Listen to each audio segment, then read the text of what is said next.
Hello, Salt Strong Nation. Joe Simons, like Diamond's back again, talking about where have all the trout gone. Reminds me of one of Justin's favorite songs by Paula Cole. Where have all the cowboys gone? So we're here talking about trout. We had our insider meetup here recently, and a lot of people are having trouble catching trout. Now, that was maybe a little bit related to this massive Piney Point spill and all the red tide and stuff that we had to deal with. But in general, in the winter, people love catching trout. And so if you're having trouble or just not catching as many as you want, this is a podcast for you. So we got Luke, Richard, Wyatt, Justin. We got kind of a lot of different areas covered here, from up there in Jacksonville, St. Augustine, all the way over to Texas. So who wants to kick this off? Just a kind of a general idea of where trout go in the wintertime and why aren't we catching as many as we want to when we're going to our old summer and fall spots? Yeah, I'll start off with just from fishing with like CA we did a trout course a while back and doing the trout course with Peter Deeks when I interviewed him on his section. The one thing that I think helps the most on identifying trout and on some good trout feeding grounds is deep water. They really a lot of the summertime flats where there's a lot of big trout up in the shallow water aren't as good as in the wintertime. That was my biggest problem when I would try to go winter fishing. I thought that wintertime was terrible because I was going to my normal summertime spots, and it's rare that a spot is good all year long. And so what I look for now is just some depth, like at least 5 feet of water, ideally more, that actually has some structure of some sort and at least a little bit of current flow. And even staying near, redfish and snook will go further in, and trout seem to kind of hang in the general area, but they'll just kind of shift towards the deeper water. But the good news, they're tougher to find, but the good news is once you find them, you can catch a ton. So it's a kind of a pro con.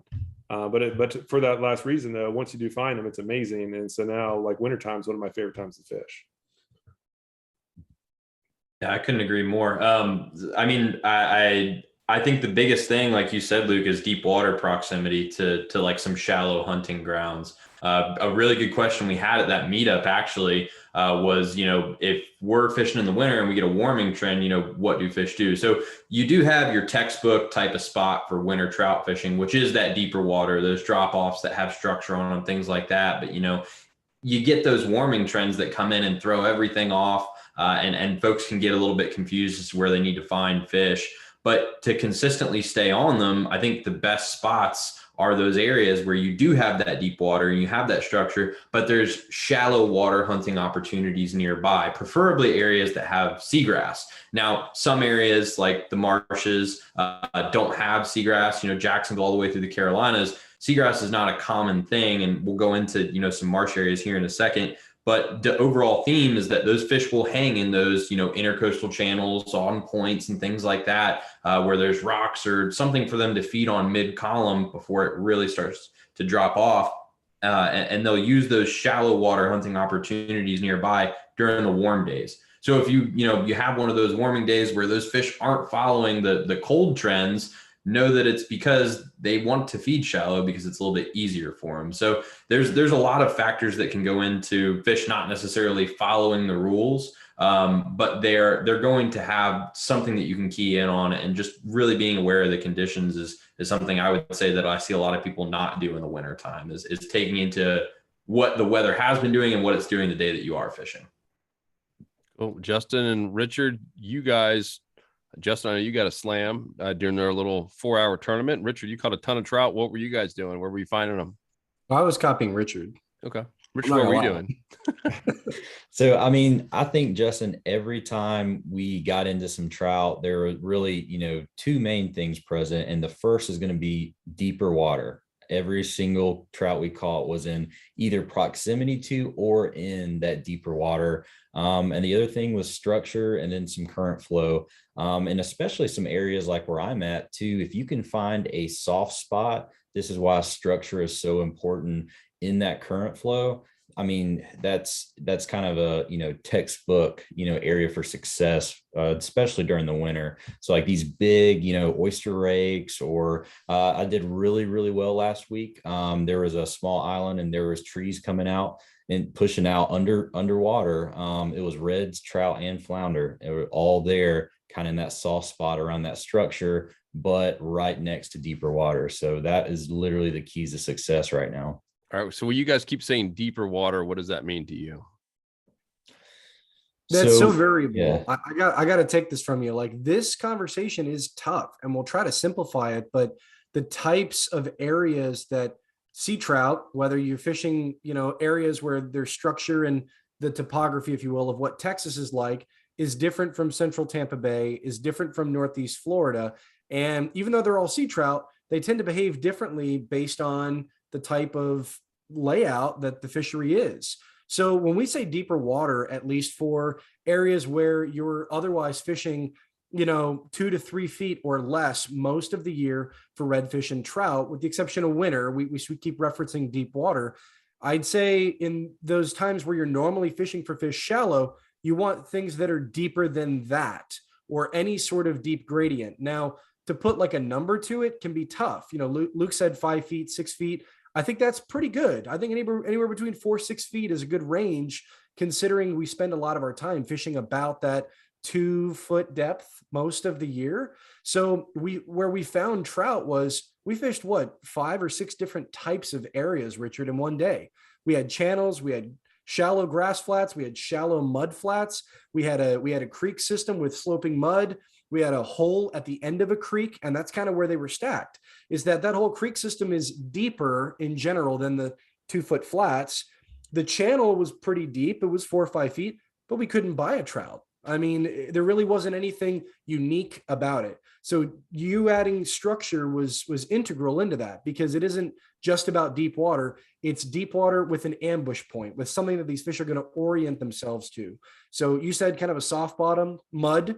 I think the fact that it's different, you're looking for not just deep water, but why this deep water? Because you could fish a whole channel and they could sporadically be throughout the channel, but they're going to be at that channel where it curves in. Oh yeah, booyah. That point right there where the water is swooping around with the wind adds another layer to why they chose that deep section.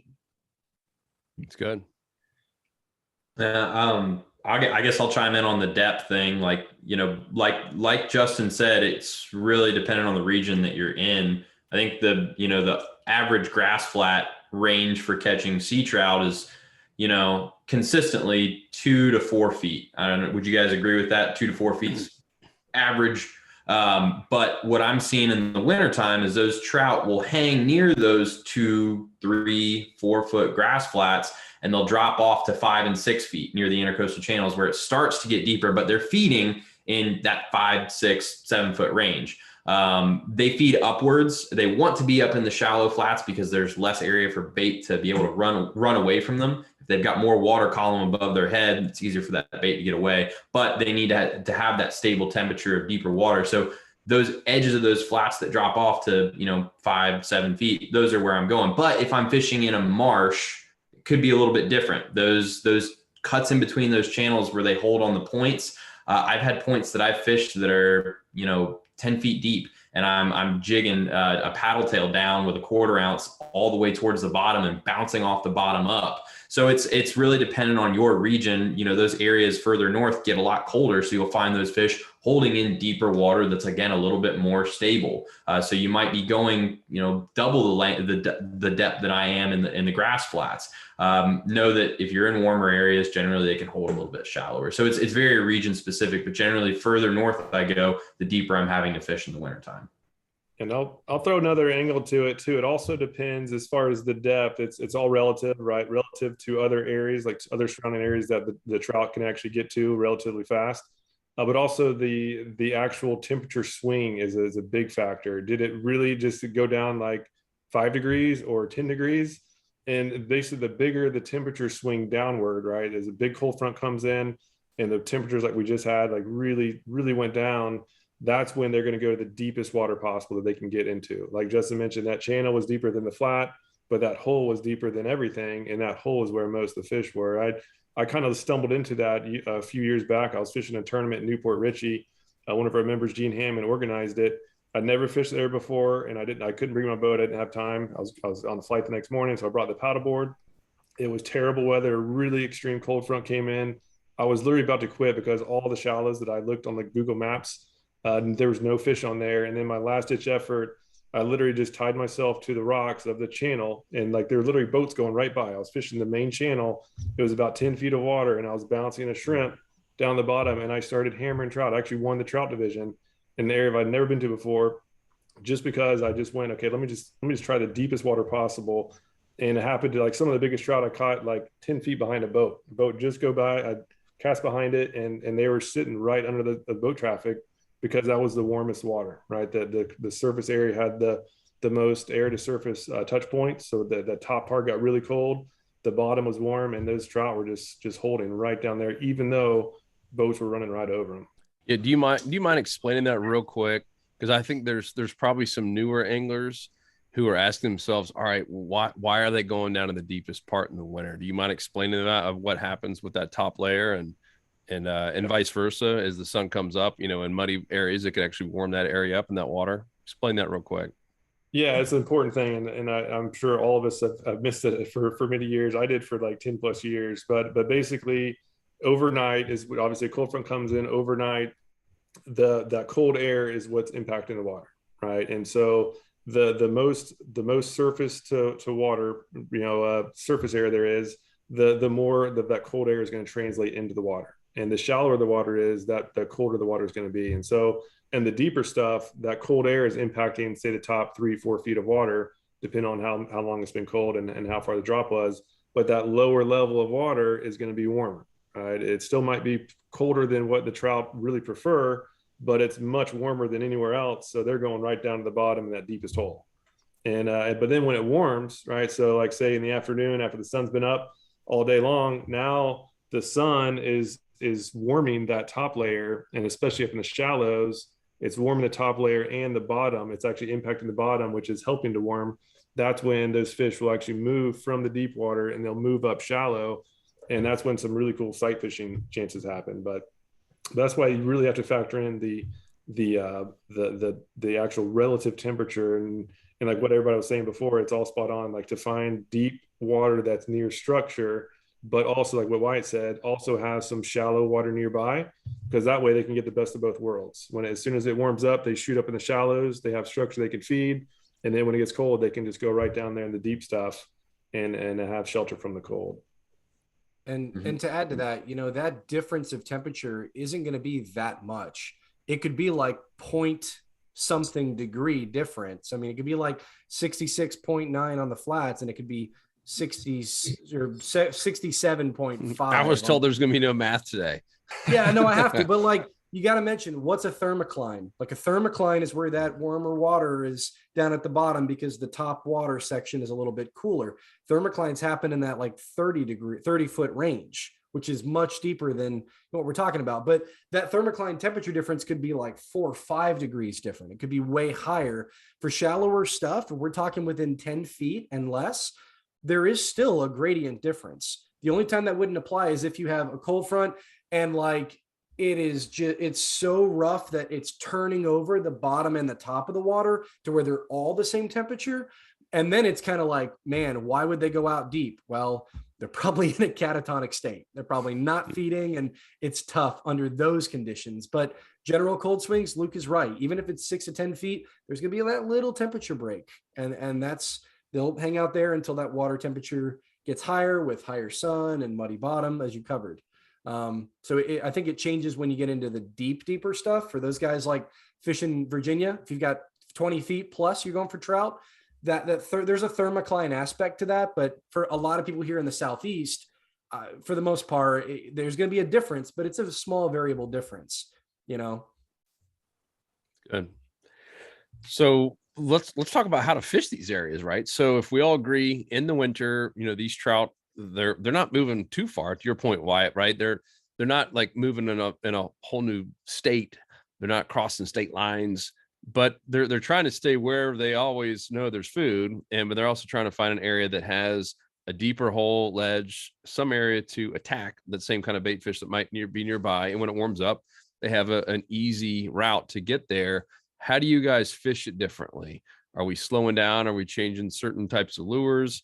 Are you letting it just sit there? You covering it with Dr. Juice? Or is it all the above? What are you guys doing? So I'd say probably the first thing that I'm going to do, and this does touch back a little bit on spots, is find an oyster bar. Reason for that is oyster bars warm up before everything else. That shell and like sand and mud and everything, the darker that bottom content is, the faster it's going to warm up. Mud typically warms up fastest out of all just your natural bottom. But when it comes to shell, it's of dark color and it holds heat better than just the mud itself. So first I look for an oyster bar. Now we know we can't fish on the bottoms of those oyster bars. We're gonna get snagged up, and trout typically feed facing up. So like if you swim something over their head, they attack from below. They're ambush predators.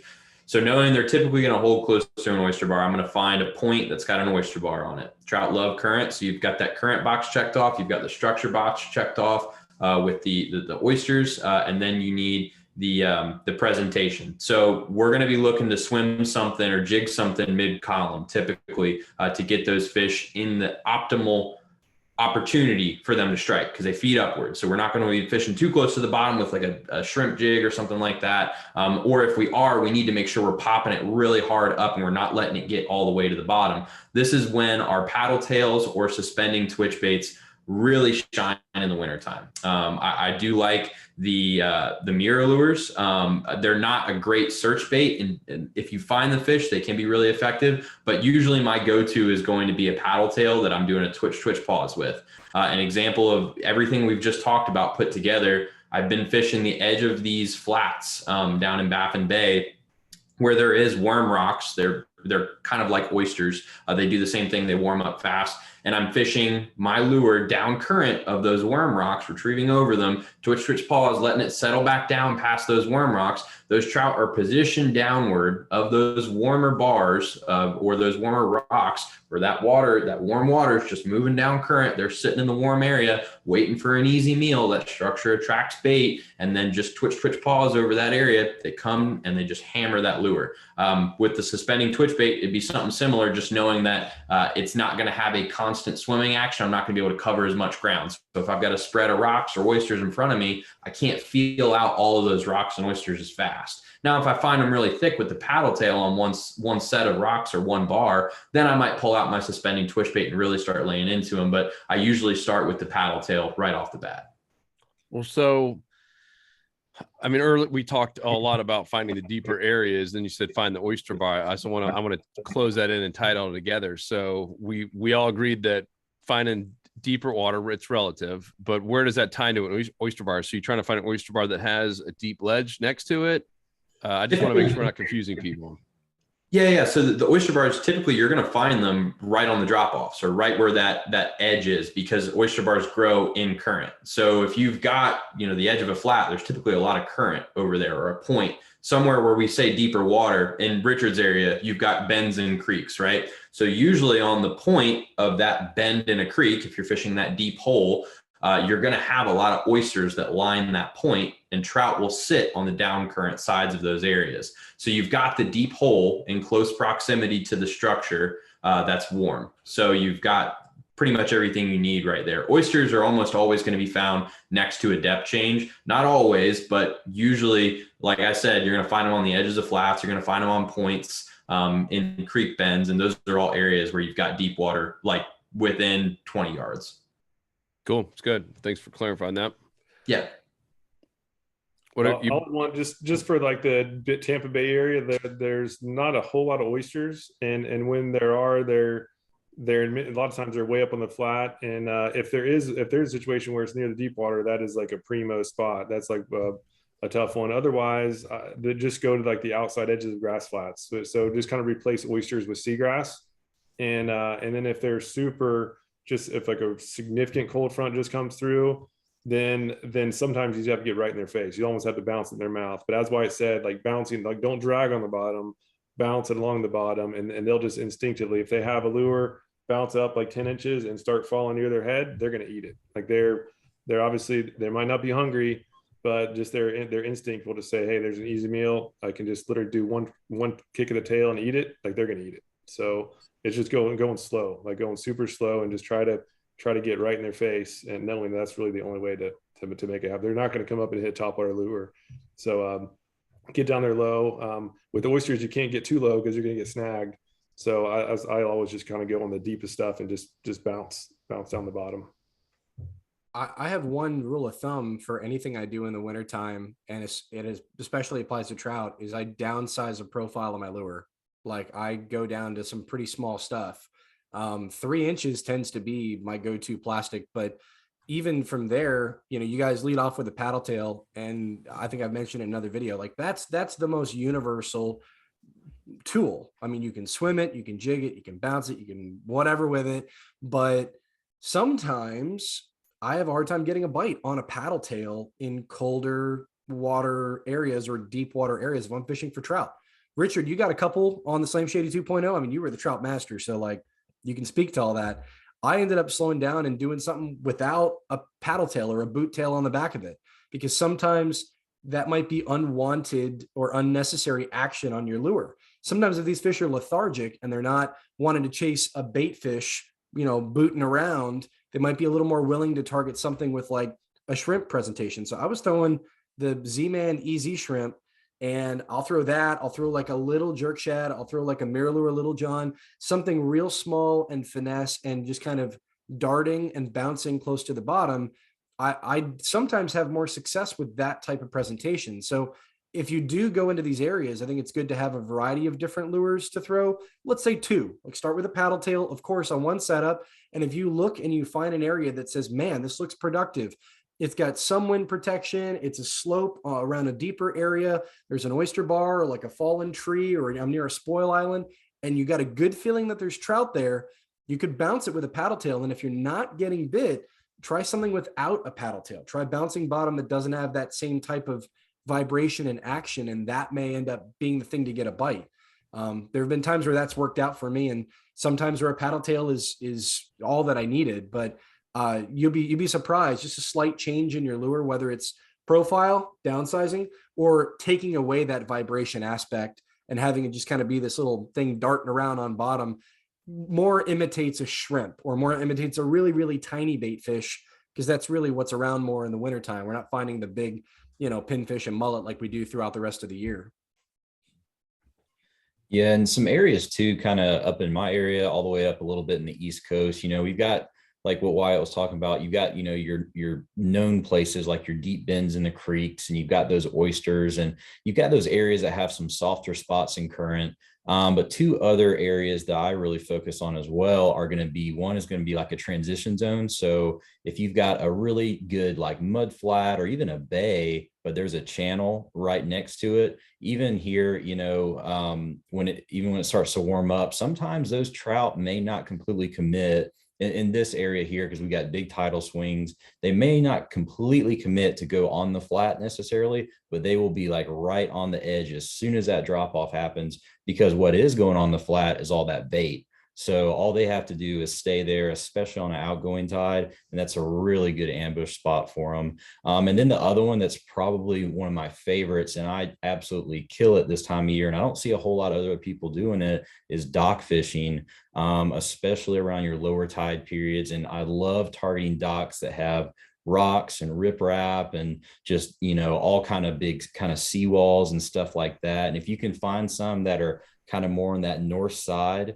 I mean, they're just getting hit by the sun all day. And I've had days where I haven't had to move because the trout are stacked up in those areas. So those are probably some of my favorite.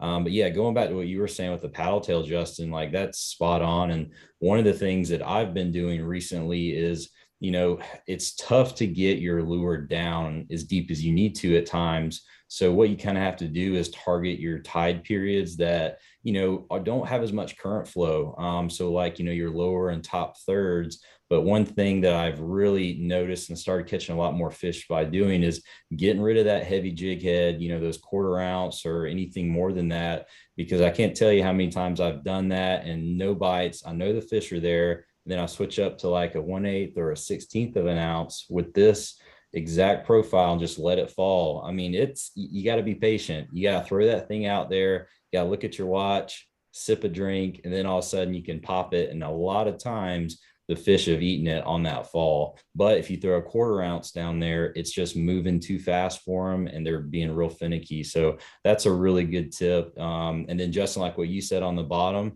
I'm either going super light, or if I do use a 1/4 ounce or something heavier, I'm probably not going to use a paddle tail. I'm probably going to use like a shrimp profile or jerk shad, where I can just barely bump it on the bottom. And a lot of times that'll get some strikes too. It's interesting because I think a lot of people here fish the deep spots, right? We're talking now 7, maybe 8, 10 feet. I'm automatically thinking, hey, I'm going to use a heavier jig head. And you're saying the opposite. Is these trout are still a little bit picky, finicky, not as hungry and on alert, perhaps, I don't know, or just don't like to see something coming down at their face that fast. So you're going down to a 1/8. Yeah, I mean, I'm fishing in 8 to 12 feet of water with that jig head. And I mean, the only way to fish it, it's really difficult if you're throwing parallel, or excuse me, a cross current. Because what will happen is, I know people on podcasts can't see it, but the way that the current comes, if your lure is, going cross current, it's going to take it. But if you can throw it, like what Wyatt said earlier, directly in that current from you, the jig head has a chance to go straight down, and you can keep a little bit of tension on your line, but they'll hit it on that fall. That's how you can get it deeper. And then, like I said, not going around mid tide, go around your top or your lower thirds, and the current flow is not going to be as much. And typically that's when they're feeding a little bit more in my area right now anyway, are going to be like on those lower tide periods. So that's kind of when is just as important as how right now, this time of year where I'm at. This is way too good of a tip to not go deeper into, like talking about how to present your plastic, these softer, like lighter jig heads with current and depth. Like Joe, you're like, wait a second, if it's deeper, wouldn't you fish more effectively with a heavier weight to make contact with bottom faster? Yes, like sometimes that works. But you're right, Richard. It can be deadly on that slower descend of a plastic with a lighter jig head, but you need to compensate for current. So, and the biggest part of kind of what you're saying in summary is, if the current is going this way, okay, and you're trying to present that plastic on the conveyor belt with the current, you're not bringing the paddle tail or the soft plastic against the current. You're feeding it with the current so that it flows by the trout. So with a heavier jig head, you might only need to cast from here to here to effectively present to the bottom. With a lighter jig head, you might need to cast from here to here because you're compensating for that time on the descend. Because by the time it gets to here, you're in that strike zone and you can waft bottom with that lighter jig head. And sometimes that light weight on that descend can be the thing to get the hit. So applies to offshore fishing as well. So you're taking that concept, just shortening that depth range and slowing the descend. You're right. It requires patience. And I hear that. I'm like, man, that is so smart. Like, you could, in theory, present a soft plastic jerk shad like an Alabama leprechaun or the new Slam Shady jerk that we got that I really want to start playing around with more on a weedless weighted hook, but you need to pitch it up against the current more so that it's got that time to sink down through the current. It's slower. It's probably more frustrating and more methodical, but man, it could be really deadly. That makes a lot of sense. Yeah, I mean, I'm having to make sometimes, 70-foot casts, and then the last 20 feet right before the boat is when I get the bite, Yeah. Crazy. Let's talk about the wind. You gave some really cool tips there, and that can include time of day. You're going early in the morning, late at night, middle of the day, right? And it's hottest at 3 or 4 o'clock in the afternoon. Certain tides. What do you guys think? Is there a better time of day or tide that you found that's worked best for winter trout? Yeah, I would say in the wintertime, we're looking for a slight warming trend to get those fish fired up. That's, that is going to help us exponentially in getting those fish actively feeding where we can really reach them a little bit more. Because like Richard said, when they're locked down in those holes, you got to be really patient with them. For example, I'm going to be going out this evening once this podcast wraps up to go wade some flats because we've had a 30-degree temperature change from this morning. Early in the morning, it was in, upper 30, 39, and it's going to be up to almost, mid 60s. And I'm going to head out and try and get onto some fish that I know we're going to be sliding up away from those flat edges and maybe trying to pick off an easy meal before night sets in and we get another 30-degree night. So they're going to hunt up in the shallows when they can. I would say your best bet is not going to be right at sunrise when most people are accustomed to fishing. It might actually be mid-morning when those fish are looking to get their first meal, or late in the afternoon before the sun sets and it gets cold again. That first afternoon bite, once the sun really starts warming the water, is great. And then once it's been warm for a while, those fish that didn't commit to come up, a lot of times you'll see them sliding up as well. Some of the biggest trout that I've seen this winter so far have been when I'm going to go sight fish for reds at 1 and 2 o'clock in the afternoon. I'll be standing on my cooler and I'll look down. There's a 24-inch trout sitting in a foot of water. It's insane. It's cold outside. I'm wearing a jacket, but that water started to warm up the shallow areas that it will happen. So this is why it can be kind of tough to catch trout. They move around a lot in the winter, but it's really based on temperature. They're much more sensitive to temperature changes than redfish. But if you learn how they move in relation to that temperature and you factor in the warming trend, it's really easy to get onto those fish. I agree with that. As far as the time of day, that's spot on. And to add the current flow into it as well, at least like in the Tampa Bay area, just like open bays where there's not a whole lot of current. I like to go during the max current time, just because that's going to be when the most food is getting moved around. And but then if fishing like an inlet, like Sebastian Inlet where I used to go, or in Richard's zone where there's a lot of just huge tidal swings, there's a point when there's just too much current to effectively fish it, where yes, they're probably still there and they're probably still feeding, but it's just really hard to get to them. So if you're in a situation that has a little bit of both, like maybe in the middle, the high current flow time frame, go into like a more open area where there's not just a ton of water constriction. And then when you get closer to the turns, then that's when I go to like a nearby pass or something where there's just a little bit more current flow, because they really like current, but there's also many times where there's just too much current to effectively fish. But right now I like the evenings. So I like right before dark, because twilights is always great. But the fact that the evening twilight has warmer water than the morning twilight, that's not my favorite time to go. Yeah, and pretty similar for me. I mean, if I can find low water around the middle of the day and it's a sunny day, that's the day I want to go, because I mean, it's almost a 10-to-1 ratio on a outgoing tide here right now compared to an incoming. It's night and day difference, and you'll see it in my insider reports. But like, yeah, it's a tough week. It was incoming low starting, in the morning. The fish aren't, in the flats. They're in deeper water, and it takes a long time for them to kind of get ready to eat during that day. But those days or weeks even that have a little bit more of a warming trend and that lower waters in the middle of the day on that outgoing tide, they are really feeding well. I mean, it's crazy how much you can catch on those type of days, where compared to an incoming tide or a colder day or overcast day, they may just not feed or feed very little. So Yeah. So, this time of the year, a lot of what we've shared has really just been for trout in general in different areas.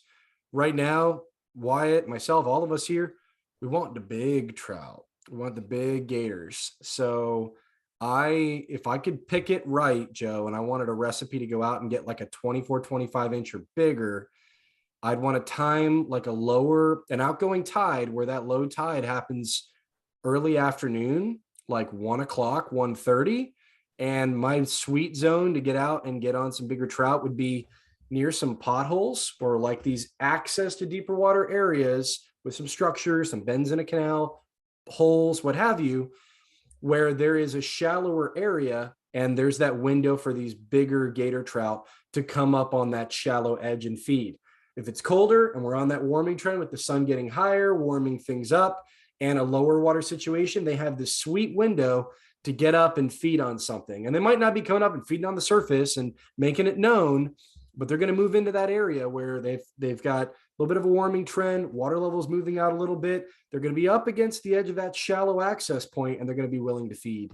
So, I look for that when there isn't a lot of tidal flow in Mosquito Lagoon and Indian River. I'll go and my best times of catching like 24, 25 inch or 27 inch trout historically have been between like 10:30 in the morning and 2 in the afternoon, where I can see them and they're laid up and they're a little more willing to eat versus right off the bat in the morning when it's pretty chilly out. I think you all agree, like, yeah, man, sometimes the bigger trout are going to hit later morning, early afternoon. If you want to time it with a tide, I'd say close to where it's going to bottom out at the bottom of the tide, where there's the lowest amount of water, like near the end of that outgoing. I'd say would be the sweet zone. It's good. Let's talk about, I mentioned it earlier in the podcast about, Tampa Bay in particular. And, we had this event in Ruskin, which is just kind of south of Tampa, but still really kind of part of the whole bay. And it's really close to the Piney Point. And it seems like that whole area just got decimated. The redfish have come back, snook have come back, the trout have not. I personally think it was a mistake for FWC to open up some of these limits as quick as they did. What do you guys think, and what are you guys seeing? I know even White, you live in Texas, but you just came here and fished. What are you guys' thoughts on all that with trout and getting them back, getting that population back? Yeah, I've lived on Tampa Bay now for 6 years, and this has by far been the least amount of trout that I've seen so far. Granted that now I'm living closer to the Gulf, which is where the red tide issues usually are. So like 4 years ago, we had a bad red tide, and I was in the upper bay. I was kind of near downtown Tampa, and the trout bite was actually really good. Like that was actually some of the best fishing that I had since I lived there, because that red tide pretty much just went halfway up the bay. And I think just fortunately, a lot of fish actually sense red tide, and they bolt. They go further inland is my guess, because that was by far the best summer fall I ever had in upper Tampa Bay. But now living close to the Gulf, the trout bite this spring was amazing. Really, the past year and a half, they closed the trout fishery altogether from that really bad one. Trout fishing was amazing my 2 years living here, and it was night and day difference. As soon as that red tide happened, they were gone, and they really haven't come back, at least to this area, which is again closer to the Gulf. Yes, there's some, but I mean it's nowhere even close to what there was before, and it's slowly getting better, of course, and I'm sure it will continually get better. But it's been really sad to see, how much that trout fishery has been impacted. It seems like trout got hit way harder than redfish and snook. Maybe they just went somewhere far away and haven't come back yet, but I really don't know. Because we had multiple spots, based on the trends that we could go and catch. It seemed like a trout almost every cast. Like they would just be in this time of year, they'd be all like, find one, you find 100 of them, or maybe who knows how many are actually down there in those holes, and they're just not there. Or there's a couple, and they're just not there like they used to be. It's a shame. And I mean, it goes back to that release over 20. We know we're big proponents of that. It pretty much every single trout over 20 inches or 20 and above is a female. The ones are going to be really responsible for the reproducing all the next level, the next series of trout in your area.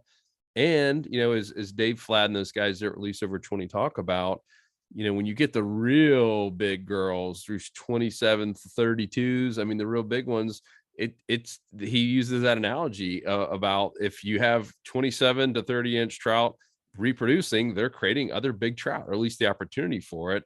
It's the same with really tall people, right? There's some areas that have really short people in the world, and some areas have really tall people. And if you took out all of one type of height of person, you eventually kind of eliminate the opportunity to have a really tall person. And so I would encourage you guys to do that. I saw, this is wild. I don't know if you guys saw this. This is today as we're recording this. Someone just sent me over the article, but Scotland, I believe it was Scotland. They've got a pretty good cod fishery, or at least it has been a pretty good cod fishery, and it's been overfished. They've kind of had way too high limits for both commercial and recreation. And now they just announced for 3 months, like the main river where they catch all the cod, shut down, no boat traffic, like literally shutting it down for 3 months. And the people who are really irate are the commercial guys, because they make a living. So like they literally have lost their jobs for 3 months. But they said, guys, it's so bad. We've overfished this area by literally just maxing out our limit, that yeah, short term, it sucks. You're going to lose your job or not have any income for 3 months. But if we keep going at this pace, by the end of the year, the entire thing's decimated. It's done, and you all lose your jobs forever. You have to go find completely new industries. It's really wild. It was an interesting article. But that kind of stuff can happen anywhere. I mean, who would have thought they'd be shutting down a massive river from like all boat traffic, just to let a population of one fish, kind of it just survive. Basically, it sounds like it's almost like survival mode. It was a really interesting article, but we'll try to find that and put it in the show notes. Well, what else do you guys think? I know Wyatt, you were close to those guys in the Carolinas and in Texas. They have a bunch of those big citation trout over there. What are you guys' thoughts on catching and releasing and just in general? I think people would say they're not catching as many big trout as they used to everywhere. Yeah, I would say the biggest things in talking to a lot of big trout guys, it's really, and looking at all the data that Release Over 20's put out, the girls that are 20 and over, they are providing the best genetics to the gene pool. The trout that are actually producing the most eggs are your ones that are, 14 to 17 inches, just because there's more of them. But when you look at how many eggs like a 25 to 27 puts out, it's like insane. It's a couple million. And the genetics of those eggs are, in my opinion, much more valuable than that of the smaller ones. So here in Texas, they even have breeding stock trout they got tanks full of 30-inch trout, and they get those fingerling trout and those small hatchlings and they release them out. And that's good genetics that's getting put in our bay systems. I think that's something that'd be great for a lot of states to adopt. I don't know the logistics behind it, but it's a fantastic idea.